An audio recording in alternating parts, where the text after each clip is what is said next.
इतिहास लिखा है इसमें, कुछ खास छिपा है इसमें। इतिहास लिखा है इसमें, कुछ खास छिपा है इसमें। मर्यादा है, कोई वादा है, विश्वास रखा है इसमें। सात फेरों से मिला ये तो उपहार है, मेरा श्रृंगार है, मेरा श्रृंगार है, मेरा श्रृंगार है, मेरा श्रृंगार है। मंगलसूत्र, मंगलसूत्र, मंगलसूत्र, मंगलसूत्र, मंगलसूत्र,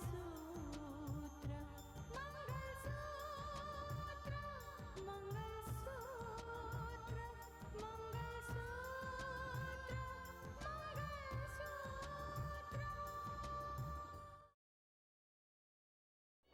रितिका का ख्याल रखो, घर के अंदर भी और घर के बाहर भी बहुत परेशानी और बहुत उलझन है उसकी। अरे अपनी जिंदगी दुश्वार कर दी, एक पल खुशी से नहीं जी पाई हूं। मेरे पति को मार दिया।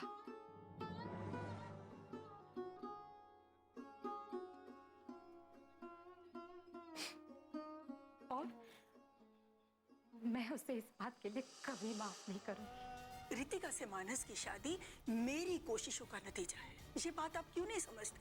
अच्छी कोशिश थी तुम्हारी,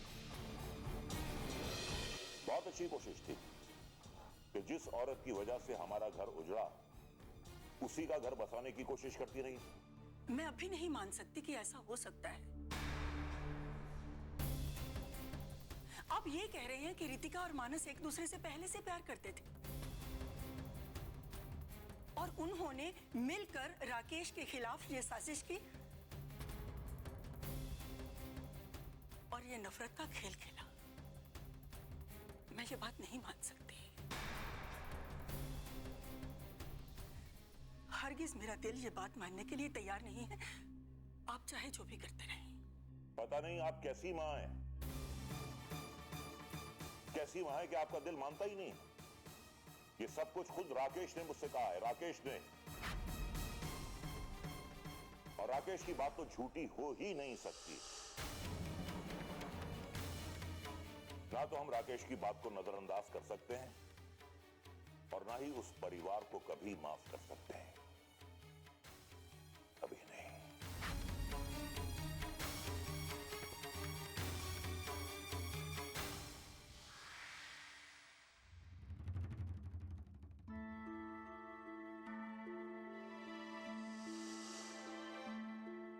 मैं कैसे यकीन कर लूं कि तुम राकेश हो?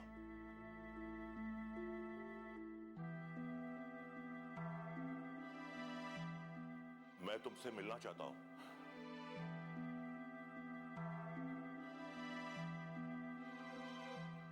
मुझे इस बात का सबूत दो कि तुम वाकई राकेश हो।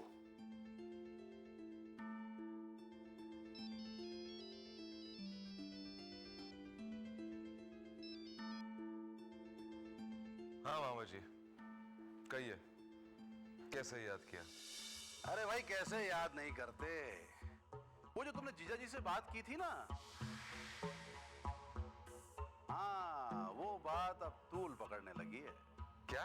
हाँ, अरे रितिका और मानस दोनों ने मिलकर छुपकर तुम पर वार किया था ना, लेकिन हम कायर नहीं हैं, बुज़दिल नहीं हैं हम उन्हें उनके जुर्म का एहसास दिलाकर उनसे बदला लेंगे।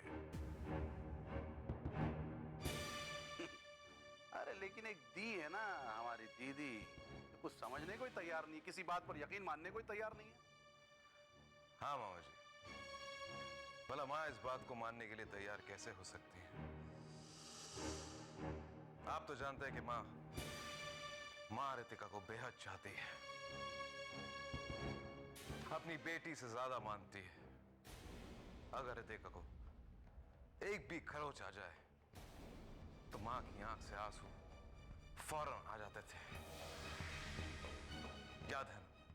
पता है ना बेटा, मुझे क्या बताना है, मैंने सिर्फ सुना थोड़ी है, देखा है ना बेटा। लेकिन इसके माने ये तो नहीं हुए ना कि रितिका ने जो कुछ भी किया उसे नजरअंदाज कर दिया जाए, उसे भुला दिया जाए। नहीं नहीं नहीं बेटा, ऐसा तो नहीं कर सकते ना। लेकिन दीदी को कौन समझाएगा? जब सारी बातें सामने आ जाएंगी तो माँ को भी मानना पड़ेगा मामा जी। अरे क्या मानेगी वो? अब बेटा देखो, मैं सिर्फ ये चाहता हूँ कि जिस तरह से तुमने जीजा जी को फोन करके सारी बात समझाई ना और उन्हें इस बात का यकीन दिलाया, बस तुम उसी तरह से एक बार दीदी से भी फोन करके बात कर लो। क्या है ना बेटा, एक तुम ही हो जो उन्हें ये बात समझा सकते हो, है कि नहीं? ठीक है मामा जी। हाँ हाँ, बस बेटा मेरा कहा मानो और एक बार दीदी को फोन करके समझाओ। उन्हें ये बताओ तो सही कि कौन दोस्त है और कौन दुश्मन, कौन गैर है और कौन अपना। इस बात का फर्क तो हर इंसान को पता होना चाहिए ना बेटा। और ये फर्क कौन समझाएगा? तुम और सिर्फ तुम बेटा। ओके मामा जी, मैं माँ से बात कर लूंगा। हाँ बेटा, मुझे तुमसे यही उम्मीद थी। बाय मामा जी।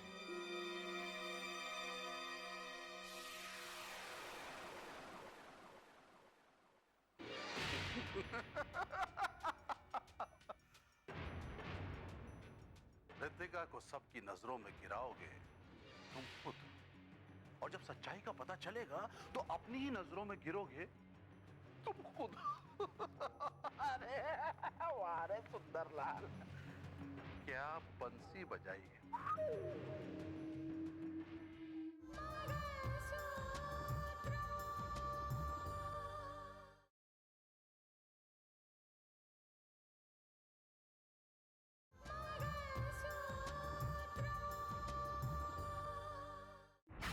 नहीं रोहित, ऐसा नहीं हो सकता है। इतना बड़ा इल्जाम वो मुझ पर नहीं लगा सकते हैं। एग्जैक्टली, इतना बड़ा इल्जाम कैसे लगा दिया? दीदी यही बात तो मैं आपको बताने आया हूँ। उन्होंने पापा के सामने ये इल्जाम ही नहीं लगाया बल्कि ये दावा किया है कि राकेश को फंसाने के पीछे आपका और मानस का हाथ है। रोहित कहीं ऐसा तो नहीं कि वो इल्जाम इसलिए लगा रहे हैं क्योंकि मैं कलेक्टर बन चुकी हूं और उनको मेरे हर आदेश का पालन करना पड़ रहा है। मैंने कई बार देखा है उनकी आंखों में, उनको अच्छा नहीं लगता ये सब कुछ। I don't think so, भाभी। Because अगर ऑफिशियल मामलों को लेकर वो लोग आप पर इतना बड़ा इल्जाम लगाना चाहते हैं तो ये उनकी सबसे बड़ी भूल होगी। हाँ साक्षी, दरअसल इस बात को लेकर पापा काफी परेशान हैं और उनको लगता है कि दीदी पे इल्जाम लगाने के लिए उनको किसी ने बहकाया है। नहीं रोहित, वो किसी और की बातों में आकर मुझ पर इतना बड़ा इल्जाम नहीं लगा सकते। वो खुद नहीं सोच सकते क्या? मैंने तो वहां इसलिए फोन किया था ताकि मैं उनको बता सकूं कि राकेश को फंसाने के पीछे सुंदरलाल का हाथ है। मुझे क्या पता था? एक मिनट, हाँ ये हो सकता है। मैंने सुंदरलाल का नाम लिया था ना। सुंदरलाल ने मुझे फंसाने के लिए ये जाल बिछाया। उसने अपना इल्जाम मुझ पर डालने की कोशिश की है। आप ठीक कहती है भाभी, बिल्कुल ऐसा ही हुआ होगा। सुंदरलाल तो वैसे उन लोगों के इतना करीब भी है ना। आई एम श्योर उसने उन लोगों के दिमाग में कोई ना कोई गलतफहमी पैदा करने की पूरी कोशिश की होगी। लेकिन वो सुंदर के बहकाने पर दावा नहीं कर सकते कि ये सच है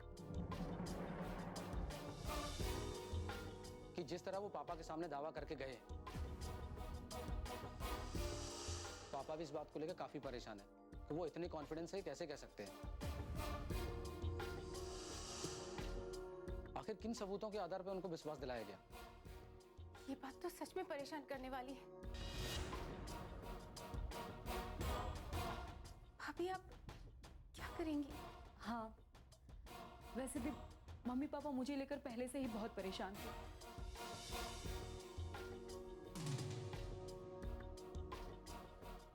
और अब ये बात सुनकर तो और ज्यादा परेशान हो चुके होंगे। मुझे समझ नहीं आ रहा कि मैं क्या करूं।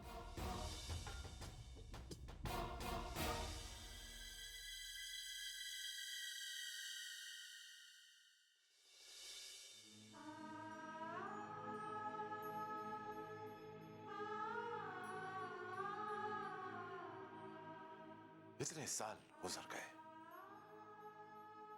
आज आया था इल्जाम लगाने के उसके बेटे की बर्बादी के पीछे रितिका का हाथ था। हाँ, लेकिन जब रितिका पर इल्जाम लगा रहे थे तो उनके चेहरे पर एक ऐसा आत्मविश्वास था जिसे देखकर मैं दंग रह गया। ऐसा लग रहा था कि जैसे उन्होंने अपनी आंखों से ये सब होता हुआ देखा है। कौन है वो जो ये खेल खेल रहा है? कौन है वो मास्टरमाइंड? पहले तो हमें यही लगता था कि गुलशन शाह है, लेकिन गुलशन शाह तो इस दुनिया में नहीं है। तो फिर कौन है जो रितिका की जिंदगी को दुश्वार कर देना चाहता है?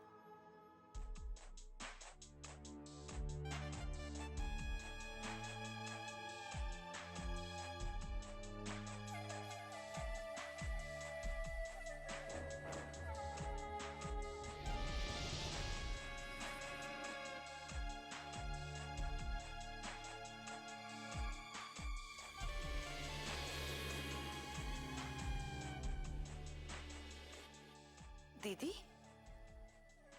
क्या हुआ? स्नेहा, बैठो।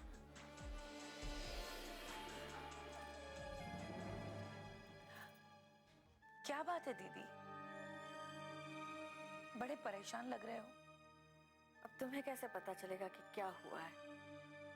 तुम तो खुद कब घर में होती हो, कब बाहर होती हो, पता ही नहीं चलता।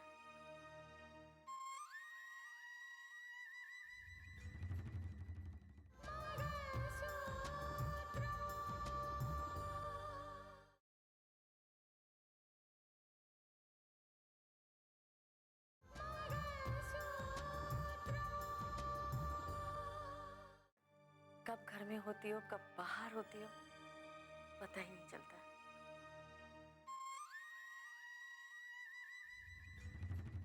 तुम्हें पता है स्नेहा, मानस और रितिका को मुजरिम ठहराया जा रहा है, और वो भी राकेश के केस में। ये क्या कह रही हैं आप दीदी? हाँ स्नेहा, राकेश के पिता ने मानस और रितिका पर इल्जाम लगाया है कि उन दोनों ने मिलकर राकेश को फंसाया था। मैं तो सोच भी नहीं सकती कि ऐसी सब बातें होंगी।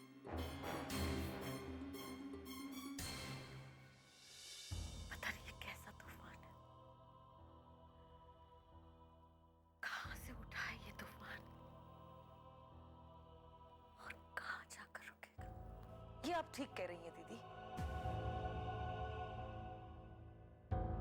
ये कोई ऐसा वैसा तूफान नहीं है।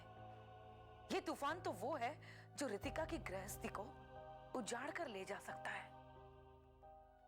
हाँ स्नेहा, इसी बात को लेकर तो मैं भी परेशान हूँ। आप ये तो सोचिए दीदी कि अगर मानस के घर वालों को मेरा मतलब है मानस की माँ को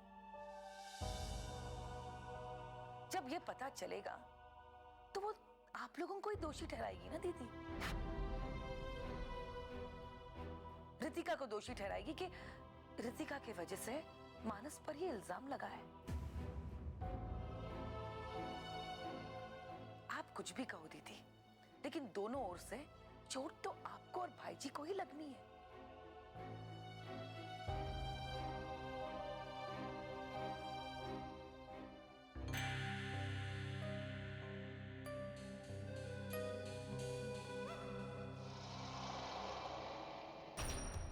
वाकई अब तो इस खेल में मजा आने लगा है।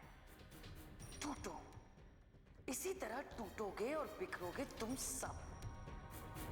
दूसरों का तो सिर्फ गुरूर टूटता है, अपने गुरूर के साथ तुम सब टूटोगे और मैं उस पर कह लगाऊंगी।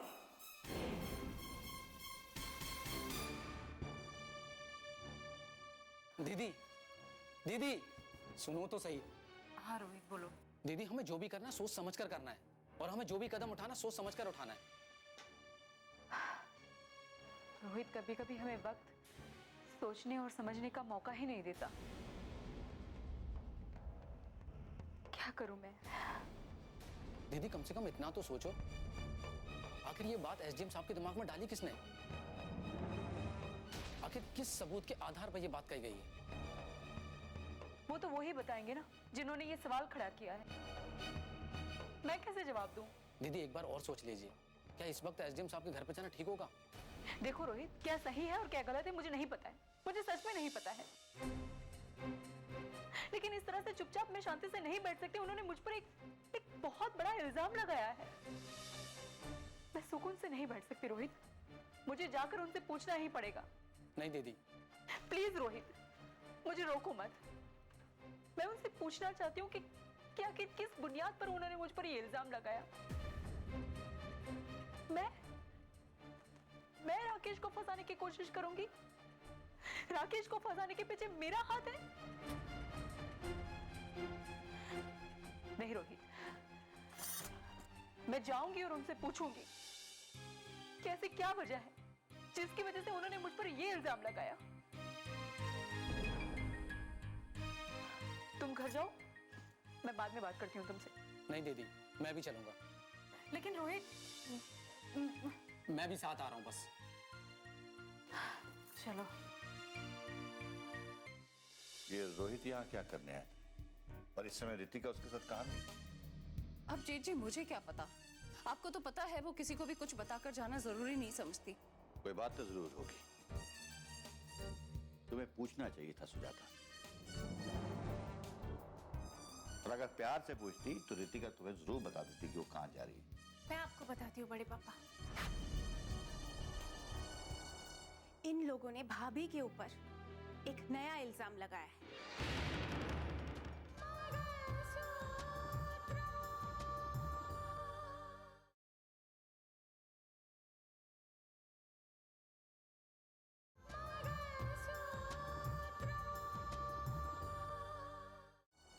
इन लोगों ने भाभी के ऊपर एक नया इल्जाम लगाया है। इल्जाम? हाँ, और ये इल्जाम और किसी ने नहीं बल्कि खुद राकेश के पापा ने लगाया है। क्या? कैसा इल्जाम? उनके हिसाब से मानस भैया और रितिका भाभी पहले से ही एक दूसरे से प्यार करते थे।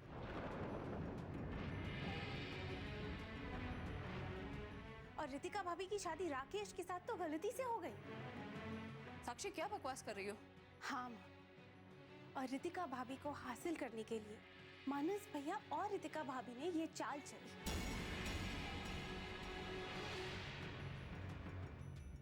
और राकेश को कानून के जाल में फंसाया सो दैट राकेश उनके रास्ते से हट जाए। बकवास कर रहे हैं वो लोग। हाँ, और इसी सवाल का जवाब मांगने के लिए अभी रितिका भाभी उन्हीं के पास गई कि आखिर उन लोगों ने ये झूठा इल्जाम क्यों लगाया। अब रितिका उनकी बहू थी, उसके ऊपर वो चाहे जो इल्जाम लगाए, लेकिन मानस के ऊपर कोई भी इल्जाम लगाने का हक उन्हें नहीं है। ये ऐसी अनाप शनाप बातों का मतलब है क्या? राकेश के साथ शादी रितिका की जज साहब ने करवाई थी और राकेश के घर के साथ रिश्ता जज साहब का था। और वो राजेश्वर आकर जज साहब के सामने मेरे बेटे पर इतना बड़ा इल्जाम लगाते रहे और वो चुपचाप सुनते रहे। क्यों? राकेश को चाहे किसी ने भी फंसाया हो सुजाता, मानस के इर्द गिर्द एक और नया चक्रव्यूह रचा जा रहा है ताकि उसे कानून के जाल में फंसाया जा सके। जी, इस सवाल का जवाब तो जज साहब से पूछना चाहिए और जज साहब को इस बात का जवाब देना पड़ेगा कि मेरे बेटे ने रितिका से शादी करके क्या इतना बड़ा गुनाह किया है जिसकी सजा उसे दी जा रही है? एग्जैक्टली माँ। और इसी सवाल का जवाब माँ रितिका भाभी उन्हीं लोगों के पास गई। So just relax.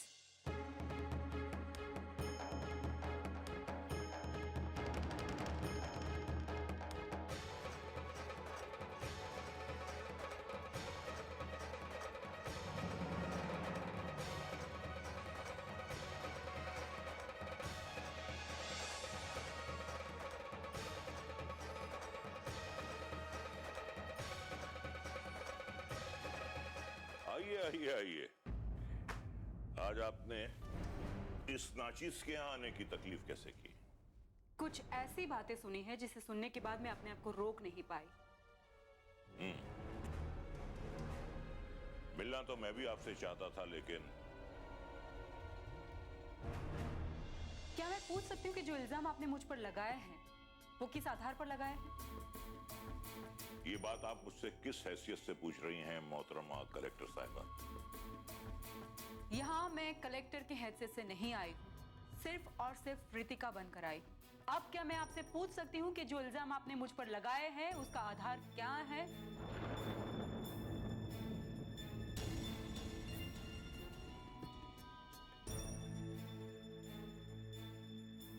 अब आप चुप क्यों हैं? इस इल्जाम की कोई तो बुनियाद होगी। फिलहाल इस सवाल का जवाब मैं नहीं दूंगा, लेकिन वक्त आने पर हर सवाल का जवाब आपको बहुत अच्छी तरह मिल जाएगा।